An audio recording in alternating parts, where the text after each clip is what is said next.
I'm living a life that I do not love, so how do I create a better one? Journal entry for today. Literally the mission for this year. Everything is pointing to this direction. I don't want to make changes in my life to only experience the same stuff that I'm not enjoying. I don't want to work for a corporation that burns me out. I honestly don't even want to deal with the whole corporate America thing. I don't want to experience burnout from a job. I don't want to dedicate 50 hours a week to a job, but you pay me for 40. I don't always want to be on. I don't always want to be reachable or accessible, or you contacting me before I even get into the job about stuff. I don't want any of it. I don't want any of it. Work takes up the biggest percentage of our life. And if it is something that is literally burning you out, you are already running on fumes. And I feel like I'm running on like my last leg. I had a vent session yesterday and today with my dad and my mom and my cousin, and one of my good girlfriends. And I'm just grateful for the space that they created for me. And you know, my mom sharing how she understands and she gets it. I thought I escaped like one overwhelming burnout situation to only realize I stepped into a new one with a prettier bow and a higher paycheck. But I'm at the point now where I don't give a damn about the paycheck. You can keep the paycheck. The paycheck don't even matter to me that much. I will get scrappy and figure it out. I will reduce my expenses. I will get a job somewhere else, and I will just handle my business in the meantime. That is quite literally how I'm feeling. I'm willing to take a pay cut, reduce my expenses, and just live below my means to just get my peace back. That's literally where I am. I was journaling today because I'm like, I'm trying to change these. There's certain things I'm trying to change my life, but not a comfortable change. It's a on my own terms kind of change. It's like freedom my way. That's the pathway that I have to take, because I've always done the safe route.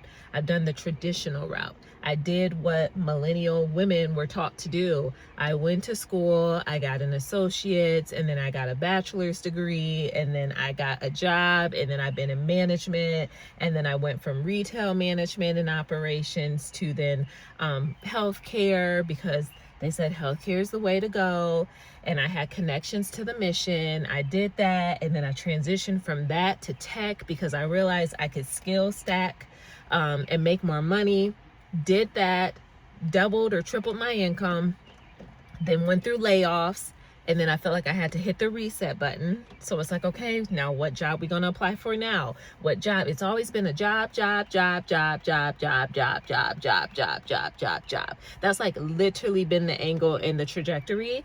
And at this point, I am tired of working a job. You can have the job. I'm in the place now where I'm trying. I went back to school. So I've been back in grad school now for 2 years.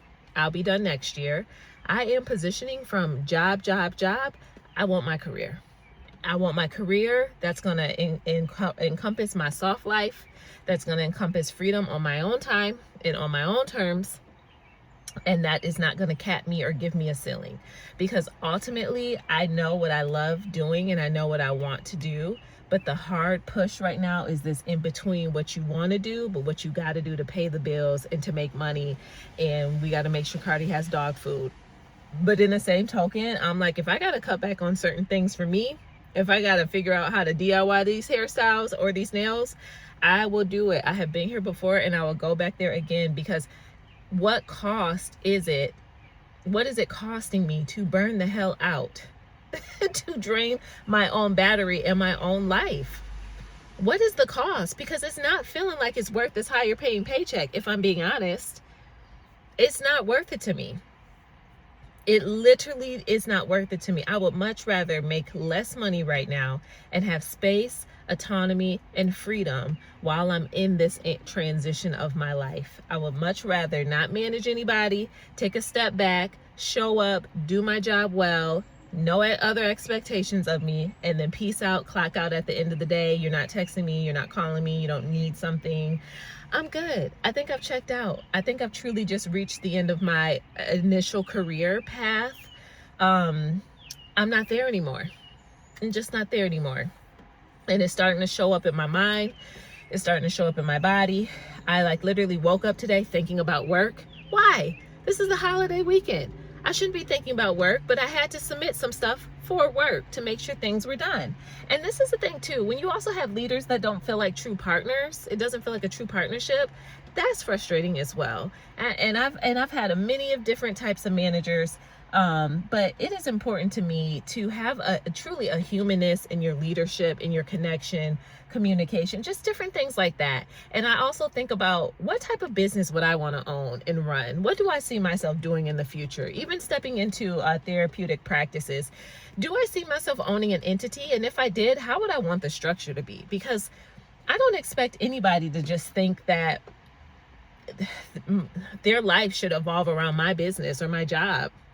Some people go so hard for these corporations and these companies that don't even have your name on it. They can close tomorrow. They're making more money than you are. They're making money off of your hard-earned equity, sweat, and tears and all that other stuff. That's just how it is. That's the function of a corporation, nonprofit or not. That's how business works. So it's like and especially if you don't feel like you're well taken care of, then you are less inclined to want to go hard for the business. You're less inclined to want to show up for the business. If you're in a job or whatever, where it's just taking more from you than it actually gives you, people aren't going to show up.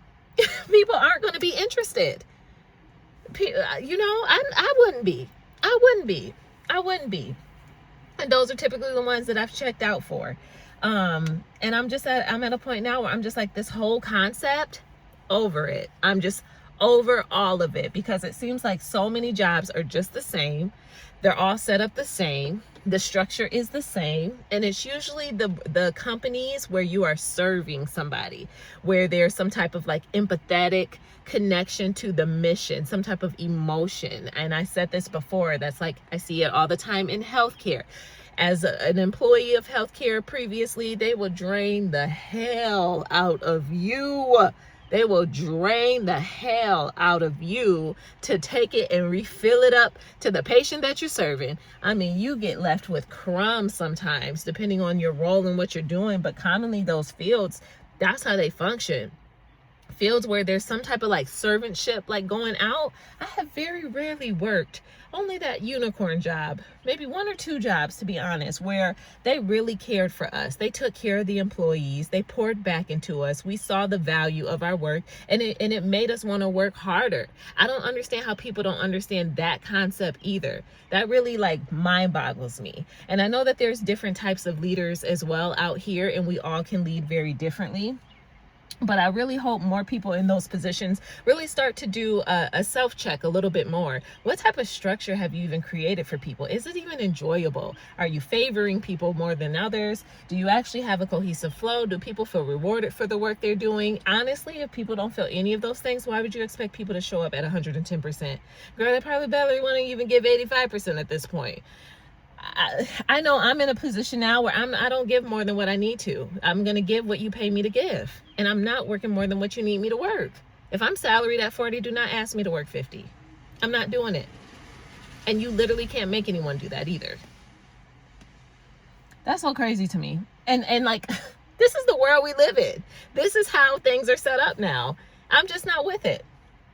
I can't, and I just... free my hands of it. I just want to do the work that I want to do.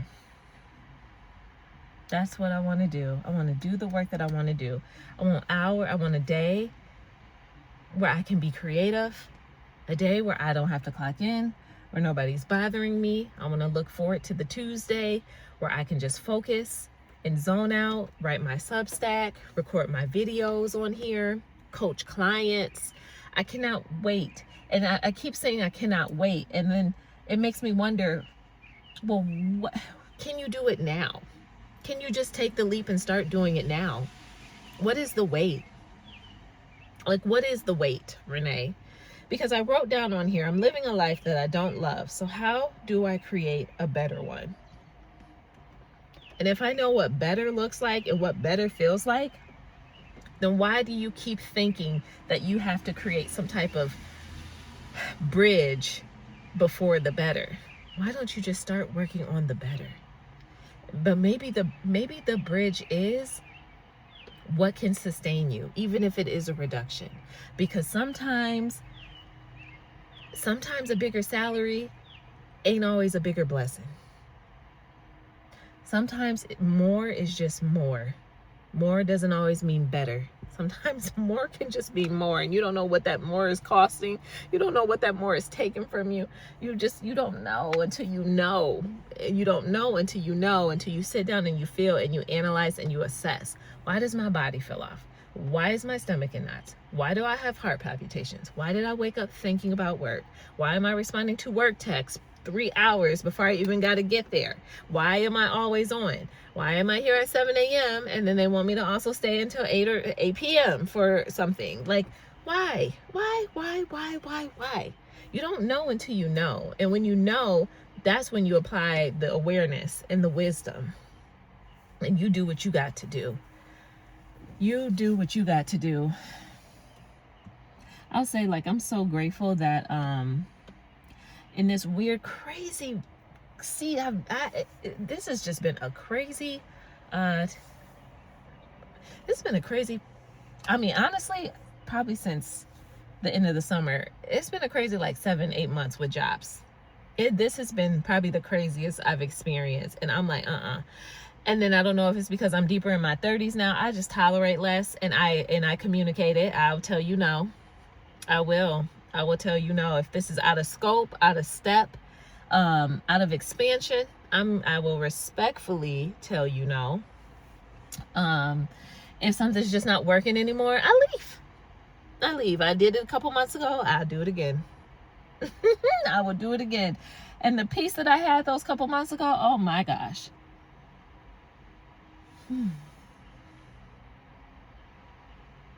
I would go apply at a coffee shop tomorrow to have some peace for these next couple months.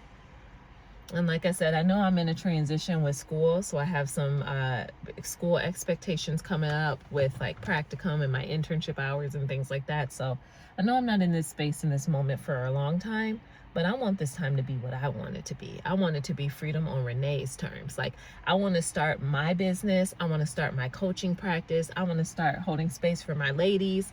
Like, I want to start the shit that I want to start. I want to experience the shit that I want to experience. I want to live the shit that I want to live. Like, I want life to be the way that I want it to be. And I don't want more. I want less. I would love to go get a flip phone tomorrow. Baby, I would love to get a flip phone tomorrow. I was looking at tiny houses last week because I can't even afford to buy a single family home right now. I mean, if I stick around long enough in Michigan, I probably could, but I was considering the thought of a tiny house. I'm definitely in my era of minimalism. Y'all, life has changed so much for me, and I don't fake the funk. I gotta keep it real because I owe realness to myself. I think I faked it so long when I thought that climbing the ladder, going through corporate America, getting a good paying job was the way to go, was the pathway to go. And then no, it doesn't work for me. It doesn't work for me. That's not working for me. That's actually not what I want. So I'm not going to fake the funk for what I actually do want anymore, because you get one shot at this one life. You don't get a do-over, and you don't get two. You only get one. There's literally only one. So what are you doing with the one that you have? How are you making it what you need it to be? That is so real. Escaping 9 to 5 is my number one objective.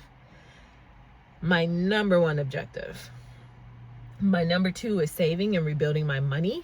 And my number 3 is showing myself that I can make money off the internet.